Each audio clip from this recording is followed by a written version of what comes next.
Hi friends, welcome to part 2 video. Part 1 ಅಂದರೆ Ganesh idol making part 1ಗೆ ತುಂಬ ಜನ ಸಪೋರ್ಟ್ ಮಾಡಿದ್ದೀರಾ. ಅದಕ್ಕೆ ನನ್ನ ಕಡೆಯಿಂದ ತುಂಬ ಧನ್ಯವಾದ ಅಂತ ಹೇಳ್ತಾನೆ. ಇದು ಬಂದುಬಿಟ್ಟು ಪಾರ್ಟ್ 2. ಇದರಲ್ಲಿ ಗಣಪತಿ ಮೂರ್ತಿನ ಅವರು ಹೇಗೆ ಸ್ಟಾರ್ಟ್ ಮಾಡ್ತಾರೆ ಮತ್ತು ಯಾವ ಥರ ಪ್ರಾಸೆಸ್ ಇರುತ್ತೆ ಮತ್ತು ಫಿನಿಶಿಂಗ್ ಪಾರ್ಟ್ ಯಾವ ಥರ ಇರುತ್ತೆ ಅಂದ್ಕೊಂಡು ಅವ್ರ ಹತ್ರ ಕೇಳೋಣ.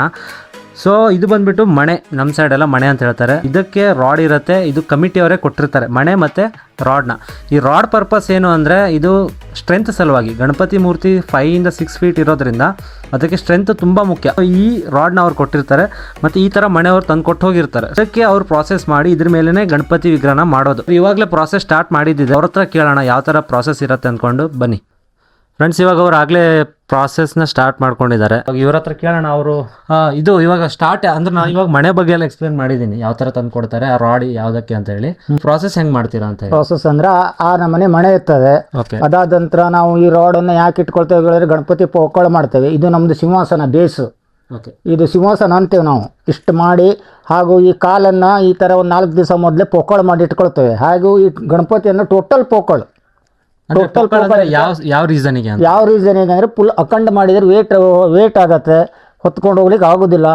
ನೀವು ಈ ಗಣಪತಿಯನ್ನು 5 ಫುಟ್ 6 ಫುಟ್ ಗಣಪತಿಯನ್ನು ಟೋಟಲ್ ಸೊಂಡಿಲ ಸಮೇತ ನಾವು ಪೊಕ್ಕಳ ಮಾಡ್ತೇವೆ. ಓಕೆ ಫ್ರೆಂಡ್ಸ್, ಅವ್ರು ಹೇಳೋದು ಏನಂದರೆ ಪೋಕಳ್ ಅಂದರೆ ಒಳಗಡೆ ಗ್ಯಾಪ್ ಇರುತ್ತೆ. ಯಾಕೆ ಅಂದರೆ ಪ್ಯೂರ್ ಮಣ್ಣಿಂದ ಮಾಡೋ ರೀಸನಿಗೆ ಗಣಪತಿ ತುಂಬ ವೇಟ್ ಆಗುತ್ತೆ. ಇವಾಗ 5 ಫೀಟ್ ನಾನು ಹೇಳ್ದಂಗೆ 5 ರಿಂದ 6 ಫೀಟ್ ಅಂದರೆ ತುಂಬ ಒಂದು 15-20 ಜನ ಬರಬೇಕಾಗತ್ತೆ. ಯಾಕಂದರೆ ವೇಟ್ ತುಂಬ ಇರುತ್ತೆ. ಅದೇ POP ಆಗಿದ್ದಿದ್ರೆ ಆರಾಮಾಗಿ ತೊಗೊಂಡು ಹೋಗ್ಬೋದು. ಮಣ್ಣಿಂದ ಮಾಡೋ ರೀಸನಿಂದ ವೇಟ್ ತುಂಬ ಇರುತ್ತೆ. ಆ ರೀಸನಿಂದ ಅವ್ರು ಪೋಕಳ್ ಮಾಡ್ತಾರೆ. ಪೋಕಳ್ ಅಂದರೆ ಒಳಗಡೆ ಗ್ಯಾಪ್ ಇರುತ್ತೆ. ಸೊಂಡಿಲಾಗಲಿ ಕಾಲಾಗಲಿ ಯಾವುದೇ ಒಂದು ಪಾರ್ಟ್ ತೊಗೊಂಡ್ರು A to Z ಒಳಗಡೆ ಪೋಕಳ್ ಇರುತ್ತೆ. ಬಟ್ ಪ್ಯೂರ್ ಮಣ್ಣಿಂದಾನೇ ಮಾಡಿರ್ತಾರೆ. ಇವಾಗ ಇಲ್ಲಿ ನೋಡ್ತಾ ಇರ್ಬೋದು, ಇದು ಗಣಪತಿ ಕಾಲು ಇನಿಷಿಯಲ್ ಸ್ಟೇಜ್. ಈ ಕಾಲ್ನ ಒಳಗಡೆ ತೋರಿಸು. ಇಲ್ಲಿ ಒಳಗಡೆ ನೋಡ್ಬೋದು ಗ್ಯಾಪ್ ಇರುತ್ತೆ ಓವರ್ ಆಲ್. ಯಾಕಂದರೆ ಇದು ಫಿಲ್ ಮಾಡಲ್ಲ, ಯಾಕಂದರೆ ಅದು ವೇಟ್ ಆಗುತ್ತೆ ಆ ರೀಸನಿಂದ ಹೇಳಿ. ಸೊ ಸ್ಟೇಜ್ ನೋಡ್ಬೋದು ಬನ್ನಿ. ಇದು ನೋಡಿ, ಇದು ಕೂಡ ಸಾರ್ವಜನಿಕ ಗಣಪತಿನೇ. ಈ ಥರ ಸ್ಟೇಜ್ ಇರುತ್ತೆ. ಇಲ್ಲಿ ಕಾಲಾಗಿದೆ, ಇದು ನಮ್ಮ ಸಿಂಹಾಸನ ಅವ್ರು ಹೇಳಿತರ ಬೇಸು. ಸೊ ಇಲ್ಲಿ ಹೊಟ್ಟೆ, ಇಲ್ಲಿ ನೋಡ್ತಾ ಇರ್ಬೋದು ಗ್ಯಾಪ್ ಇರುತ್ತೆ. ಸೊ ಇದೇ ಥರ ಕಾಲಲ್ಲೂ ಗ್ಯಾಪ್ ಇರುತ್ತೆ, ಅದು ಫಿಲ್ ಆಗಿರಲ್ಲ. ಮತ್ತು ಇಲ್ಲೂ ಕೂಡ ಇದೆ, ಇಲ್ಲಿದೆ, ಅಲ್ಲಿ 1 2 3 4 5 ಗಣಪತಿ ಇದೆ ಈ ಸೈಡೇನೆ ಟೋಟಲ್ ಆಗಿ. ಫ್ರೆಂಡ್ಸ್, ಇವಾಗ ನೀವೆಲ್ಲ ಇನಿಷಿಯಲ್ ಸ್ಟೇಜ್ ಹೇಗಿರುತ್ತೆ ಅಂತ ನೋಡ್ಕೊಂಡಿದ್ದೀರಾ. ಅಂದರೆ ಬೇಸಿಂದ ಹಿಡಿದು ಅವ್ರು ಯಾವ ಥರ ಪ್ರಾಸೆಸ್ ಮಾಡ್ತಾರೆ ಅಂತ ಹೇಳ್ಕೊಂಡು. ಇದಾದಮೇಲೆ ನೆಕ್ಸ್ಟ್ ಲಾಸ್ಟಿಗೆ ಫಿನಿಶಿಂಗ್ ಪ್ರಾಸೆಸ್ ಅಂತ ಬರುತ್ತೆ.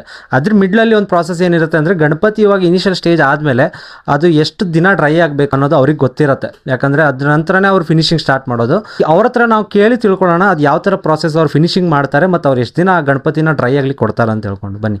ಅಂದರೆ ನಾವು ಈ ದೊಡ್ಡ ದೊಡ್ಡ ಮೂರ್ತಿಯನ್ನು ಮಾಡಿರ್ತೇವಲ್ಲ, ಒಂದು ಗಣಪತಿ ಇದಿಷ್ಟು ಥರ ಮಾಡಿ ಒಂದು 4 ದಿವಸ ಬಿಡೋದು. ಅಷ್ಟು ಹಾಗೆ 4 ದಿವಸ 5 ದಿವಸ 4 ದಿವಸ 5 ದಿವಸ ಬಿಟ್ಟು ಎಷ್ಟೆಷ್ಟು ಭಾಗ ಅದು ಒಣಗ್ತಲ್ಲ ಹಾಗೆ ಮುಂದೆ ಮಾಡೋದು. ಮತ್ತು 4 ದಿವಸ ಬಿಡೋದು ಮಾಡಿ ರೆಡಿ ಮಾಡೋದು. ಅಂದರೆ ಒಂದೇ ಸತಿ ರೆಡಿ ಮಾಡ್ಲಿಕ್ಕೆ ಆಗೋದಿಲ್ಲ ದೊಡ್ಡ ಇರೋದ್ರಿಂದ.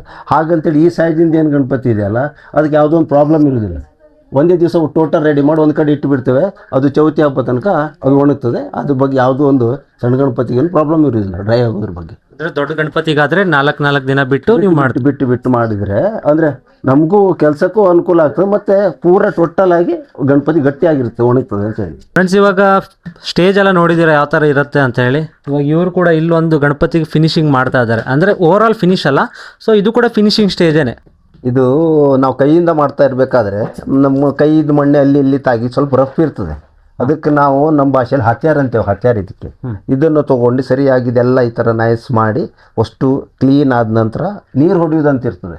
ಓಕೆ, ಅಂದರೆ ನೀರು ಯಾವ್ದು ಅಂದರೆ ಈಗೆಲ್ಲ ಫಿನಿಶಿಂಗ್ ಆಗುತ್ತೆ. ನೀರು ಯಾವ ರೀಸನಿಂದ ನೀರು ಹಚ್ತೀರಾ ಅಂತ. ಅದೇ ಇದು ಈ ಥರ ಏನು ಉಂಟಲ್ಲ, ಗೆರೆ ಇದ್ದಿದ್ದೆಲ್ಲ ಎಲ್ಲ ರೌಂಡಾಗಿ ಎಕ್ದಮ್ ಫಿನಿಶಿಂಗ್ ಆಗಿ ಚಂದ ಬರುತ್ತೆ. ಅದು ಪೇಂಟಿಂಗಿಗೂ ಕೂಡ ನಾವು ಮಾಡಿದ ಪೇಂಟಿಂಗೂ ಫಿನಿಶಿಂಗ್ ಚಂದ ಬರುತ್ತೆ. ಆ ಉದ್ದೇಶದಿಂದ ನಾವು ಅದಕ್ಕೆ ಸಫಾಯಿ ಮಾಡಿ ನೀರು ಹೊಡಿತೀವಿ. ಓಕೆ, ಇವಾಗ ಒಂದು ಮನೆ ಕೂಡ ಅಷ್ಟೇ. ಮನೆ ಕಟ್ಟಾದ್ಮೇಲೆ ಲಾಸ್ಟಿಗೆ ಗಿಲಾಯ್ ಅಂತ ಮಾಡ್ತಾರೆ. ಅದೇ ಥರ ಸೇಮ್ ಪ್ರಾಸೆಸ್. ಏನಂದರೆ ಇವಾಗ ಅವ್ರು ಮಾಡ್ತಾ ಇರ್ತಾರೆ, ಕೆಲವೊಂದು ಮಣ್ಣಿನ ಸಣ್ಣ ತುಂಡುಗಳು ಹಾಗೆ ಇರುತ್ತೆ. ಸೊ ಅದೇನಾಗುತ್ತೆ, ಪೇಂಟ್ ಮಾಡಿದಾಗ ಆ ಫಿನಿಶಿಂಗ್ ಆ ಲುಕ್ ಅಷ್ಟು ಚೆನ್ನಾಗಿ ಬರಲ್ಲ. ಆ ರೀಸನಿಂದ ಅವ್ರು ಏನು ಮಾಡ್ತಾರೆ, ಎಲ್ಲ ಅವ್ರು ಏನು ಹತ್ಯಾರ ಅಂತ ಹೇಳಿದ್ರೆ ಅದರಿಂದ ಒಂದ್ಸಲ ಅದು ಫಿನಿಶಿಂಗ್ ಕೊಟ್ಟು ಲಾಸ್ಟಿಗೆ ನೀರಿಂದ ಅವ್ರು ಒಂದ್ಸಲ ಫಿನಿಶಿಂಗ್ ಮಾಡ್ತಾರೆ. ಯಾಕಂದ್ರೆ ಸಣ್ಣ ತುಂಡುಗಳು ಏನಿರುತ್ತೆ ಅದೆಲ್ಲ ಹೋಗಲಿ ಅಂತೇಳಿ. ಅದರ ನಂತರ ಪೇಂಟಿಂಗ್ ಏನು ಮಾಡ್ತಾರೆ ಅದು ಕೂಡ ಅಷ್ಟೇ ಚೆನ್ನಾಗಿ ಬರುತ್ತೆ ಆ ರೀಸನಿಂದ. ಸೊ ಇಲ್ಲಿ ನೋಡ್ಬೋದು ಇವಾಗ ಮಾಡ್ತಾ ಇದ್ದಾರೆ ನೋಡಿ. ಇವಾಗ ಕಾಲು ಇಲ್ಲಿ ಇಷ್ಟು ಮಣೆ ಇದ್ರ ಮೇಲೆ ಸಿಂಹಾಸನದ ಮೇಲೆ ಸೆಟ್ ಮಾಡಿದ್ದಾರೆ. ಸ್ಟೇಜ್ ಇವಾಗ ಅದ್ರ ನಂತರ ನಾನು ಈಗ ಏನು ತೋರಿಸಿದ್ದೇನೆ ಆ ಥರ ಸ್ಟೇಜ್ಗಳಾಗುತ್ತೆ. ನೀವು ಬಂದ್ಬಿಟ್ಟು ಮೇನ್ ಪಾರ್ಟ್ 2. ಓಕೆನಾ. ಪಾರ್ಟ್ 3ದಲ್ಲಿ ಏನಿರುತ್ತೆ ಅಂದರೆ ಇವಾಗ ಪಾರ್ಟ್ 2 ಫಿನಿಶಿಂಗ್ ಅಂತ ಏನೇನು ಸ್ಟೇಜ್ ಇದೆ ಎಲ್ಲ ಎಕ್ಸ್ಪ್ಲನೇಷನ್ ಮಾಡಿದ್ದೀನಿ. ಸೊ ಅವ್ರು ಕೂಡ ಅದ್ರ ಬಗ್ಗೆ ಏನಿದೆ ಅವರು ತಿಳಿಸಿದ್ದಾರೆ.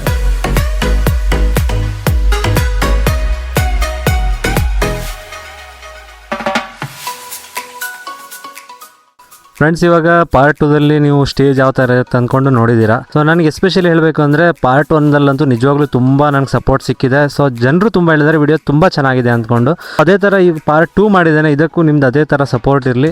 ನೆಕ್ಸ್ಟ್ ಪೇಂಟಿಂಗ್ ಪ್ರಾಸೆಸ್ ಆಗಲಿ, ಅಂದರೆ ಫಿನಿಶಿಂಗ್ ಆದಮೇಲೆ ಒಂದು ಪೇಂಟಿಂಗ್ ಅಂತ ಇರುತ್ತೆ, ಅದು ಮತ್ತು ಎಟ್ ಲಾಸ್ಟ್ ಅವ್ರು ಇನ್ನೂ ಸ್ವಲ್ಪ ಫಿನಿಶಿಂಗ್ ಅಂತ ಇರುತ್ತೆ, ಅಂದರೆ ಪೇಂಟಿಂಗ್ ಆದಮೇಲೂ ಕೂಡ ಆ ಪ್ರಾಸೆಸ್ನ ನಾನು ಪಾರ್ಟ್ 3ದಲ್ಲಿ ಹೇಳ್ತೇನೆ. ಯಾಕಂದರೆ ಒಂದೇ ಸಲ ವಿಡಿಯೋ ಮಾಡಿದರೆ ಅದು ತುಂಬ ಲೆಂತಿ ಆಗುತ್ತೆ. ಇವಾಗ ಏನಾಗುತ್ತೆ, ಒಂದು ಮೂವಿ ಥರ ಆಗಿಬಿಡುತ್ತೆ. ಆ ರೀಸನಿಂದ ನಾನು 3 ಪಾರ್ಟಲ್ಲಿ ಮಾಡಿರೋದು.